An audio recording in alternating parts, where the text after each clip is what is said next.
आज की कहानी एक ऐसे रहस्य के बारे में है जो वर्षों से एक पुराने महल के दरवाजा नंबर 7 के पीछे कैद है।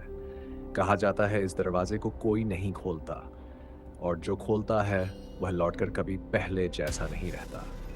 लोगों का कहना है कि उस दरवाजे के पीछे अंधेरा नहीं बल्कि अंधेरों को निगल जाने वाली कोई भयावह शक्ति रहती है।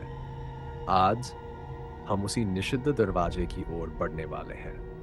उस दरवाजे की ओर जिसे खोलना मानो मृत्यु को स्वयं बुलाने के समान है। तो अपनी सांसें संभाल लीजिए, अपने मन को दृढ़ कर लीजिए, क्योंकि आज की कहानी केवल डरावनी नहीं, बल्कि आपको एक ऐसी जगह ले जाएगी जहां मानव कदम रखने की मनाही है। स्वागत है अल्ट्रा हॉरर डोज में और अब शुरू करते हैं दरवाजा नंबर 7। शहर के बिल्कुल किनारे पुरानी सरकारी लाइब्रेरी थी, जिसे लोग ब्लॉक सी लाइब्रेरी कहते थे। उस लाइब्रेरी में 7 बड़े कमरे थे, लेकिन आखिरी कमरा कमरा नंबर 7 पिछले 20 साल से बंद था। कारण कहते हैं जो भी उस कमरे का दरवाज़ा खोलता है वो या तो पागल हो जाता है या अगली सुबह मरा हुआ मिलता है। पर हरीश को इन बातों पर यकीन नहीं था। वो एक रिसर्च स्टूडेंट था और उसे लाइब्रेरी में इनकी अपनी बंधी डायरी पर रिसर्च करनी थी, जो कमरा नंबर 7 में बंद थी। लाइब्रेरियन ने चेतावनी दी, बेटा वो दरवाज़ा मत खोलना, वो कमरा इंसानों के लिए नहीं है। हरीश हंस दिया। सच की खोज डर से बड़ी होती है। और उस रात वह चुपचाप लाइब्रेरी में घुस गया। दरवाजे पर एक अजीब सी ताला लगी थी, जिसके अंदर से किसी के नाखून घिसने की आवाज आ रही थी। कर, कर। हरीश ने टॉर्च लगाई, जंजीरें काटी और दरवाजा खोल दिया। जैसे ही दरवाजा खुला, एक बासी सड़ी हुई हवा बाहर निकली, मानो किसी ने सदियों बाद सांस ली हो। कमरा अंदर से बिल्कुल अंधेरा था। फटे हुए पन्ने, छितरी किताबें और बीच में एक टूटी हुई लकड़ी की कुर्सी। पर सबसे अजीब बात, दीवारों पर खून से लिखा था, मत पढ़ना, वो जाग जाएगी। हरीश घबरा गया, पर जिज्ञासा फिर भी ज्यादा थी। उसने टेबल पर पड़ी पुरानी डायरी उठा ली और पहला पन्ना खोला। डायरी का पहला पन्ना पहले पन्ने पर लिखा था, ये पढ़ लेते ही तुम उसकी नजर में आ गए हो। और उसी पल हरीश के पीछे धीमी सी हंसी गूंजी। उसके हाथ कांप गए। उसने तुरंत मुड़कर देखा, पर कमरा खाली था। सोचा शायद वहम है, लेकिन जैसे ही उसने दूसरा पन्ना पलटा, कुर्सी अपने आप हिलने लगी, धीरे धीरे आगे पीछे, जैसे कोई उस पर बैठा हो। हरीश के पांव लड़खड़ाए। उसका डायरी पढ़ता गया और फिर उसे एक लाइन लिखी, मैं अभी तुम्हारे पीछे खड़ी हूं। हरीश ने तुरंत पीछे देखा, कोई नहीं। कुर्सी हिलना बंद हो चुकी थी। कमरा शांत था, बहुत शांत। असली खौफ, उसने डायरी बंद की, टॉर्च उठाई और बाहर निकलने के लिए दरवाजे की तरफ बढ़ा। लेकिन दरवाजा अब बंद था अंदर से। हरीश ने घबराकर उसे खींचा, पर वो हिला तक नहीं। तभी कमरे के कोने से टॉर्च की हल्की रोशनी में एक साया खड़ा दिखा। साया धीरे धीरे इंसानी आकार लेने लगा, लंबे बाल, टेढ़ा चेहरा और पूरी तरह से काली आंखें। उसने फुसफुसाकर कहा, डायरी पढ़कर तुमने मुझे मुक्त कर दिया। हरीश चीखने लगा, लेकिन लाइब्रेरी पूरी खाली थी, कोई उसे सुन नहीं सकता था। साया उसके करीब आया और उसकी आंखें चमकने लगी। अगली सुबह लाइब्रेरियन को सुबह कमरा नंबर 7 का दरवाजा खुला मिला। अंदर हरीश की लाश थी, आंखें पूरी सफेद और हाथों में वही डायरी। डायरी के आखिरी पन्ने पर लिखा था, अगला दरवाजा जो खोलेगा वो मेरी अगली कहानी बनेगा। लाइब्रेरियन ने डर के मारे उस कमरे को फिर से बंद कर दिया। पर रात होते ही दरवाजा नंबर 7 एक बार फिर अपने आप हिलना शुरू हो जाता है, जैसे अंदर कोई अगले इंसान का इंतजार कर रहा हो। कमरा नंबर 7 में हरीश की मौत ने पूरे शहर में सनसनी फैला दी थी, लेकिन उसकी मौत के पीछे की असली वजह वो डायरी और वो साया जिसे उसने अनजाने में आजाद किया था। वो बात सिर्फ लाइब्रेरियन जानता था, लेकिन यह कहानी यहाँ खत्म नहीं होती। असल खौफ अब शुरू हुआ था। लाइब्रेरियन, जिसका नाम था अमोल, उस रात लाइब्रेरी में अकेला था। हरीश की लाश उठाए जाने के बाद वो पूरी लाइब्रेरी को बंद कर रहा था। बत्ती बुझाई, खिड़कियां बंद की और आखिरी में कमरा नंबर 7 को ताला लगाया। जैसे ही उसने ताला घुमाया, अंदर से ठक ठक की आवाज आने लगी। ठक ठक ठक, जैसे कोई दरवाजे पर नाखून मार रहा हो। अमोल जम गया। उसने खुद से कहा, ये हवा होगी, बस हवा। पर अगली आवाज हवा नहीं हो सकती थी। अ मो ल, किसी ने उसका नाम लेकर फुसफुसाया। सीधे कमरे के अंदर से अमोल डर गया। तेज कदमों से लाइब्रेरी से निकला और दरवाजा बंद कर दिया। पर जाते जाते उसने देखा, लाइब्रेरी के अंदर की बत्तियां अपने आप चमकी थी, फिर धीरे धीरे गुल हो गई। डायरी गायब हो चुकी थी। अगली सुबह अमोल जल्दी पहुंचा। पूरी लाइब्रेरी सामान्य थी, पर एक चीज गायब थी, वही डायरी। हरीश की लाश के साथ मिली डायरी टेबल पर नहीं थी। अमोल के हाथ कांपने लगे। उसने सीसीटीवी फुटेज देखने का सोचा। लैपटॉप खोला, लेकिन फुटेज में रात के 2 बजे सब कुछ काला हो गया था, मानो कैमरे बंद नहीं, अंधे हो गए हों। और फिर काले स्क्रीन में एक चेहरा दिखा, फीका, लंबे बाल, सफेद आंखें, जिसके हाथ में वही डायरी थी, और वो कैमरे की तरफ देखकर हंस रही थी। अमोल ने तुरंत स्क्रीन बंद कर दी। एक नया शिकार उस रात लाइब्रेरी के पास एक कॉलेज का स्टूडेंट सुमीत वीडियो बनाने आया था। वो हॉरर कंटेंट क्रिएटर था और उसे हरीश वाली घटना ने उत्सुक कर दिया था। वो कैमरा लेकर घूम रहा था और अचानक उसे लाइब्रेरी की टूटी हुई खिड़की से हल्की सफेद रोशनी दिखाई दी। उसने कैमरा जूम किया। कमरा नंबर 7 के अंदर एक औरत खड़ी थी, लंबे बाल, टूटी गर्दन और हाथ में वही डायरी। वो मुड़कर सीधे कैमरे की तरफ देखने लगी और उसके होंठ हिले। तुम अगला हो। सुमीत कांप गया, लेकिन कुतूहल ने उसे रोक नहीं पाया। वो लाइब्रेरी के अंदर घुस गया। अंधेरा बेहद घना था, पर अंदर ही फुसफुसाहटें चल रही थी। आ जाओ, तुम्हें एक कहानी बनानी है। सुमीत ने टॉर्च जलाई और कमरा नंबर 7 के ताले की तरफ बढ़ा। ताला अपने आप गिर गया। दरवाजा धीरे धीरे कड़कड़ खुला। अंदर पूरा अंधेरा था, लेकिन कमरे के बीचों बीच डायरी खुली पड़ी थी। सुमीत ने जैसे ही पहला पन्ना छुआ, कमरे का दरवाजा जोर से बंद हो गया। और फिर अंधेरे में एक साथ कई हाथ उठे, जैसे कमरा इंसानों से नहीं, आत्माओं से भरा हुआ हो। एक आवाज आई, अब कहानी तुम्हारी नहीं, तुम हम सबकी कहानी हो। और सुमीत की चीखें लाइब्रेरी की दीवारों में समा गई। अगली सुबह अमोल जब पहुंचा, कमरा नंबर 7 का दरवाजा खुला पड़ा था। अंदर न तो सुमीत था, न कैमरा। सिर्फ एक चीज पड़ी थी, डायरी।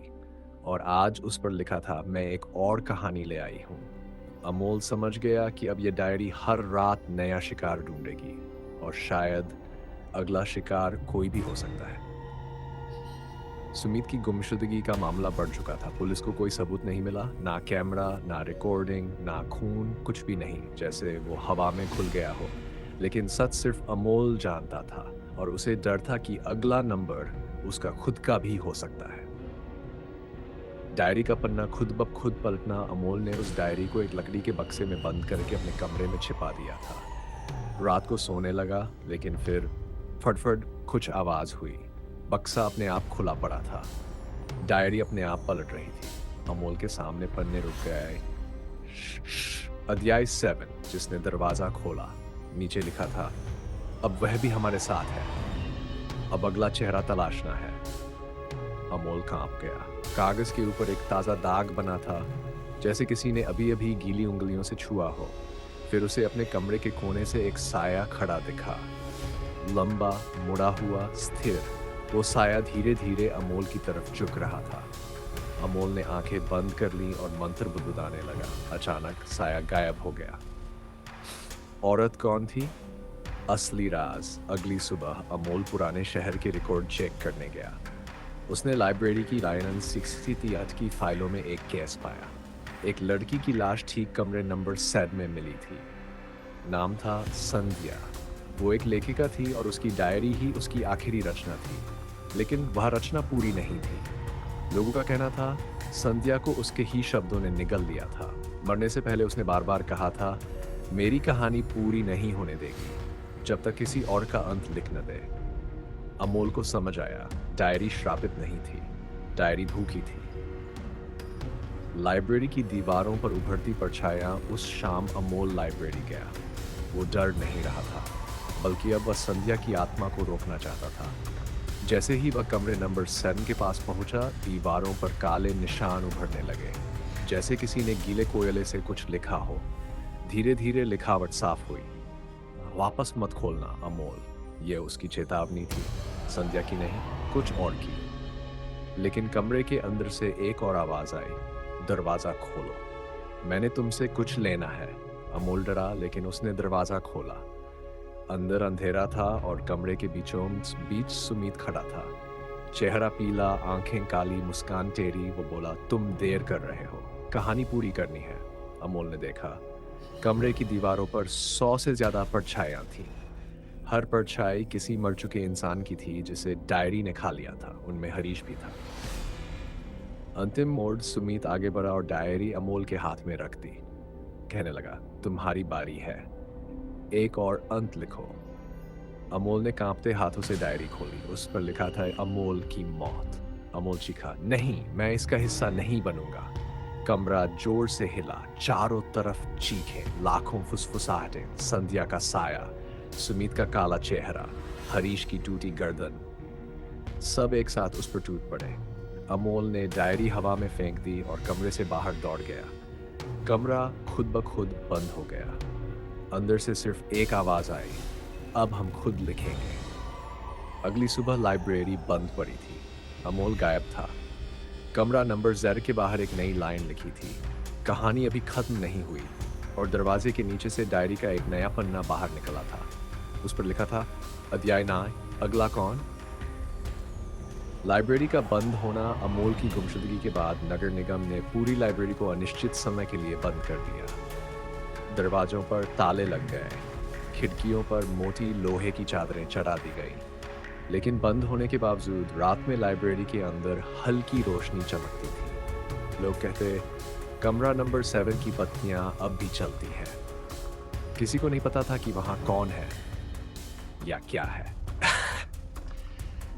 डायरी का शहर में पहला शिकार उस रात लाइब्रेरी के बाहर खड़ा एक चौकीदार रोज की तरह गश्त कर रहा था। अचानक उसने देखा, मेन गेट के नीचे से एक पुराना काला पन्ना सरकता हुआ निकला। वह रुक गया, टॉर्च डाली। पन्ने पर लिखा था, अध्याय 10, चौकीदार का अंत। उसके पैरों तले जमीन खिसक गई। वह चीखा, कौन है, कौन मजाक कर रहा है। लेकिन जवाब में सिर्फ एक ठंडी हवा चली और हवा के साथ एक छाया उसके पीछे आकर खड़ी हो गई। लंबी, मुड़ी हुई, उल्टी गर्दन और होंठों पर काली मुस्कान। वो वही औरत थी, संध्या। चौकीदार भागना चाहता था, लेकिन उसके सामने अचानक डायरी खुलकर हवा में तैरने लगी। हर पन्ने पर लिखा था, भाग नहीं सकता, भाग क्यों रहा है, ये कहानी अब तुम्हें लिख रही है। और फिर पूरा रास्ता काला हो गया। अगली सुबह लोगों को सिर्फ चौकीदार की टोपी मिली, खाली, शरीर नहीं, खून नहीं, बस खाली हवा, जैसे वो कभी था ही नहीं। एक लड़की जो लाइब्रेरी के पास फोटोशूट कर रही थी, एक बुजुर्ग आदमी जो रोज लाइब्रेरी के बगल से गुजरता था, एक साइकिल वाला लड़का जो रात को अंधेरे में नजर आया, सब हवा हो गए। गायब होने से पहले हर एक को एक पुराना पन्ना मिला था और हर पन्ने पर लिखा था, अगला कौन। अब लोग खुलेआम कहने लगे, वो डायरी बाहर निकल आई है। अमोल वापस आया, लेकिन कैसे। 3 दिन बाद रात 2:03 बजे लाइब्रेरी का मुख्य गेट अपने आप खुल गया। एक आदमी लड़खड़ाता हुआ बाहर निकला, फटे कपड़े, सफेद चेहरा, आंखें सूखी। वो अमोल था। लोग उसे देखकर हैरान रह गए, लेकिन अमोल में कुछ बदला हुआ था। उसकी आवाज बहुत धीमी, बहुत अजीब लग रही थी। वो बाहर आ गई है, वो सिर्फ कहानी नहीं बनाती, वो शहर को किताब बना देगी। लोग उसे अस्पताल ले जाना चाहते थे, लेकिन अचानक अमोल ने मुड़कर ठंडी मुस्कान दी। मैं नहीं बचा, और उसकी परछाई जमीन पर हिलने लगी। फिर परछाई दीवार पर चढ़ी और अमोल वहीं खड़ा पड़ा, बेहोश होकर गिर पड़ा। डॉक्टर बोले, अमोल तो 2 दिन पहले ही मर चुका था, पर उसका शरीर अभी अभी चल कर आया है। डायरी अब इंसान ढूंढ रही है। उस रात शहर के कई घरों में एक ही समय पर खिड़कियां अपने आप खुलने लगीं। लोगों को अपने दरवाजों के नीचे एक एक पन्ना मिला, सभी पर सिर्फ एक लाइन, अध्याय 12, इस शहर की कहानी। और नीचे लिखा था, जल्द ही खत्म होगी। माना जा रहा है कि डायरी अब शहर को अपनी किताब बना रही है। हर इंसान एक अध्याय, हर मौत एक पन्ना और हर घर एक साया।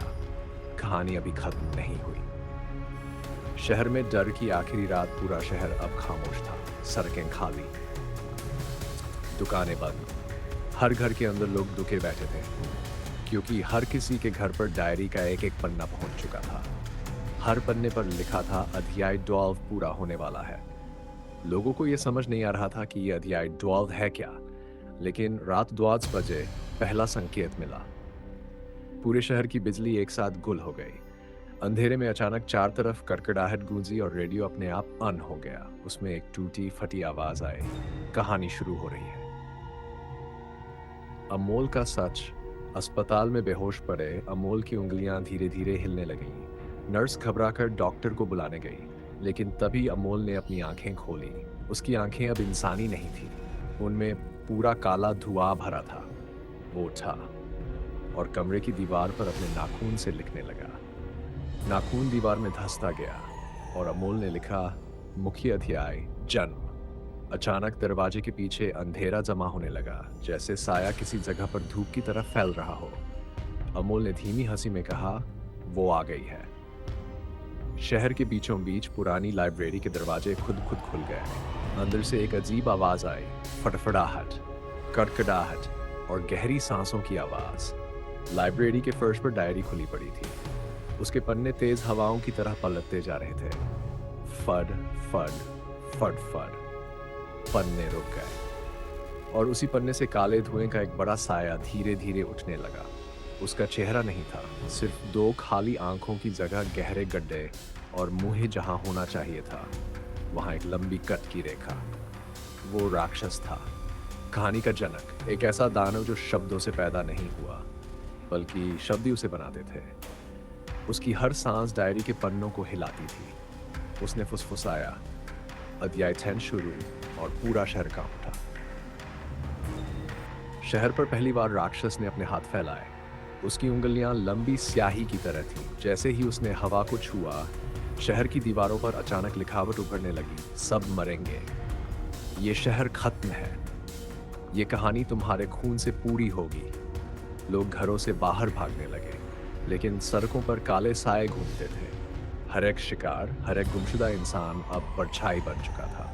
लोग चीखते थे, परछाइयां उन्हें पकड़कर हवा में गायब कर देती थी।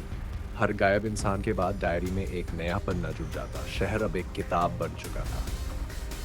हाय, बड़ा खुलासा। संध्या कौन थी? इस अफरा तफरी के बीच एक बूढ़ी औरत भागती हुई रिपोर्टर के पास पहुंची। वह कांपते हुए बोली, मैं संध्या की माँ हूँ। सब रुक गए। बूढ़ी औरत बोली, संध्या कोई शापित भूत नहीं थी। वो एक लेखिका थी जिसने अपनी किताब पूरी करने के लिए राक्षस को बुला लिया था। उस राक्षस का नाम था, कहानी का जानी पड़ता था। वो उसके अधूरे अध्याय का हिस्सा बन जाता था। संध्या को पछतावा हुआ और उसने खुद को मारकर उस राक्षस को कैद करने की कोशिश की, लेकिन उसकी मौत के साथ किताब फिर खुल गई।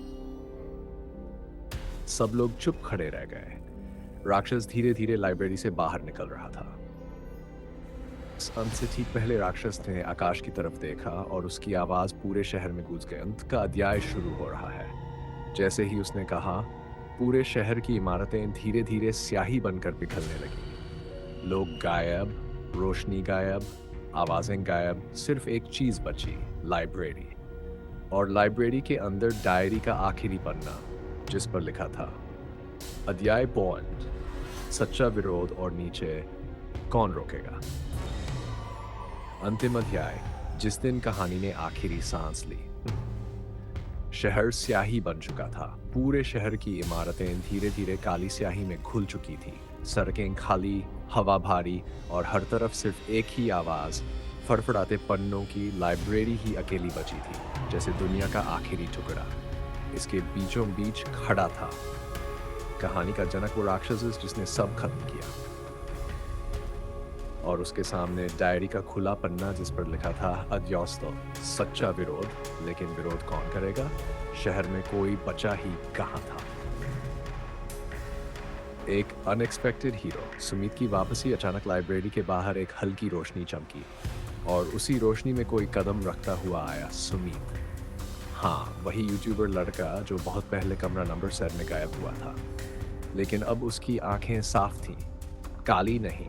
उसके हाथ में वही कैमरा था जो सबको लगा था कि गायब हो गया। उसने कहा, मैं कहानी का हिस्सा बन गया था, लेकिन मेरे कैमरे ने सब रिकॉर्ड किया। जो कुछ रिकॉर्ड हो चुका है वो मिट नहीं सकता। राक्षस ने उसकी ओर देखा। निकली हुई सांस से दीवारें कांपने लगी। सुमीत ने कैमरा ऑन किया। उसके कैमरे में राक्षस सीधा कैद था, स्पष्ट, असली, बिना धुंध के। राक्षस दहाड़ उठा, मुझे कैद नहीं किया जा सकता। सुमीत चिल्लाया, लेकिन तेरी हकीकत उजागर हो सकती है। सबसे बड़ा सच जैसे ही कैमरा रिकॉर्ड करने लगा, डायरी के पन्ने खुद ब खुद हिलने लगे। हर पन्ने पर लिखा उभर आया, सत्य कहानी के विरुद्ध है, सत्य कहानी को रोक देता है। अचानक सुमीत का कैमरा तेज सफेद रोशनी देने लगा। राक्षस पीछे हटने लगा। उसके शरीर से स्याही गिरने लगी। कैमरे में रिकॉर्ड हुए शब्द कहानी के झूठ को जला रहे थे, क्योंकि ये राक्षस डर और अफवाहों से बना था और सच उसका सबसे बड़ा दुश्मन था।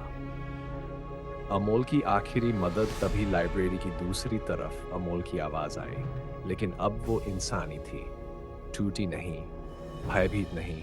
वो बोला, डायरी को बंद करो, अंतिम पन्ने को फाड़ दो। सुमीत ने पूछा, क्या इससे सब खत्म हो जाएगा? अमोल बोला, हाँ, कहानी को बिना अंत के छोड़ दो।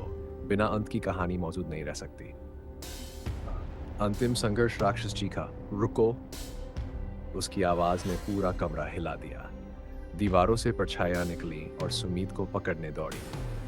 परछाइयों ने उसका रास्ता रोका, उसका हाथ मोड़ने की कोशिश की, हल्का खून भी निकला। लेकिन सुमीत चिल्लाया, कहानी खत्म, और उसने डायरी का आखिरी पन्ना तीव्र झटके से फाड़ दिया। पन्ना हवा में उड़ा और जैसे ही जमीन पर गिरा, राक्षस टूटने लगा। उसका शरीर स्याही और टुकड़ों में बिखरने लगा। उसकी चीखें हवा में घुल गई। लाइब्रेरी के पन्ने आग की तरह चमक उठे और अचानक सब शांत। शहर वापस लौट आया, रोशनी फैली, जमीन फिर से ठोस हुई, इमारतें अपनी जगह लौट आई। लोग अपने घरों में बिल्कुल वैसे ही जैसे कुछ हुआ ही न हो। कोई याद नहीं कर रहा था कि वे कभी गायब हुए थे। लेकिन एक बात साफ थी, डायरी गायब हो चुकी थी, पूरी तरह, हमेशा के लिए।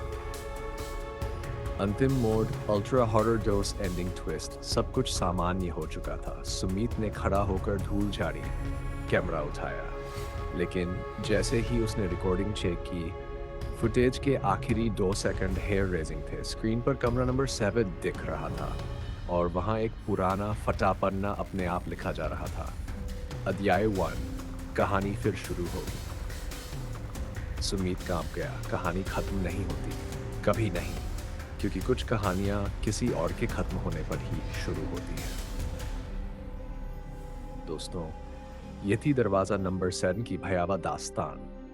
एक ऐसा दरवाजा जिसे बंद ही रहना चाहिए था, क्योंकि उसके पीछे जो था वह न इंसानों का था, न इस दुनिया का। इस कहानी ने एक बात साफ कर दी, हर रहस्य को खोलना जरूरी नहीं होता। कुछ दरवाजे हमेशा के लिए बंद रहने के लिए बनाए जाते हैं। अगर आपको यह कहानी पसंद आई हो तो वीडियो को लाइक करें, शेयर करें और हमारे चैनल अल्ट्रा हॉरर डोज को सब्सक्राइब करना न भूलें, क्योंकि अगली बार हम लेकर आएंगे एक और डर, एक और सच्चाई जो आपकी रातों की नींद उड़ा देगी। अगली कहानी तक अंधेरे से सावधान रहें।